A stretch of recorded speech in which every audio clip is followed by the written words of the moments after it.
বিসিবিকে বুড়ো আঙুল দেখিয়ে আবারও আইপিএলে ব্যাক করছেন মোস্তাফিজুর রহমান। গত ৩ মে চেন্নাই সুপার কিংসকে আইপিএলের আসর থেকে বিদায় জানিয়ে বাংলাদেশে বিমান ধরেন মুস্তাফিজ। চেন্নাই সুপার কিংসের হয়ে ৯.২৬ ইকোনমিক ৯ ম্যাচে ১৪ উইকেট নিয়ে নিজের ক্রিকেট ক্যারিয়ারের সবচেয়ে সুন্দরতম মৌসুম পার করেছেন মুস্তাফিজ। আইপিএলে সবচেয়ে সফল দলের হয়ে বাংলা ছেলে মুস্তাফিজের এমন পারফরম্যান্স সত্যিই প্রশংসার দাবিদার। চেন্নাই সুপার কিংসের হয়ে শেষ পর্যন্ত খেলার আক্ষেপটা হয়তো থেকেই গেল মুস্তাফিজ ভক্তদের। জিম্বাবুয়ে সিরিজের বাহানা দিয়ে চেন্নাইয়ের কাছ থেকে কেড়ে নিয়েছে মুস্তাফিজকে, অথচ জিম্বাবুয়ের বিপক্ষে বাংলার বোলিং লাইন আপ মুস্তাফিজকে ছাড়াই ভয়ঙ্কর ছিল। শরীফুল ইসলাম, তাসকিন আহমেদ, মোহাম্মদ সাইফুদ্দিনরা থাকতে জিম্বাবুয়ের মতো নড়বড়ে দলের বিপক্ষে মুস্তাফিজকে কোনো প্রয়োজনই ছিল না।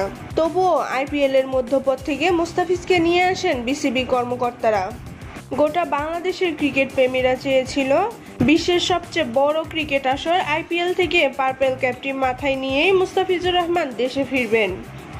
যদিও বিসিবির চালাকিতে সেটা আর সম্ভব হয়নি। তড়িঘড়ি করে মুস্তাফিজকে দেশে ফিরিয়ে এনে তাকে ছাড়াই জিম্বাবুয়ের বিপক্ষে মাঠে নেমেছে বাংলাদেশ। বিসিবি যে আসলেই মুস্তাফিজের ভালো চায় না তারই প্রমাণ দিলেন মুস্তাফিজকে ছাড়াই জিম্বাবুয়ের বিপক্ষে মাঠে নামায়। মুস্তাফিজুর রহমান যখন বুঝতে পেরেছেন বিসিবি তার সঙ্গে চালাকি করছে, তখনই তিনি সিদ্ধান্ত নিয়েছে আবারও আইপিএল খেলতে ভারত যাবেন। তবে কবে কখন চেন্নাই সুপার কিংসে যোগ দিবে মুস্তাফিজ তা নিয়ে সোশ্যাল মিডিয়ায় কোনো প্রকার নিউজ দেয়নি মুস্তাফিজ। ধারণা করা যাচ্ছে 10ই মে গুজরাট টাইটান্সের বিপক্ষের ম্যাচ দিয়েই আবার আইপিএলে ফিরবেন মুস্তাফিজ।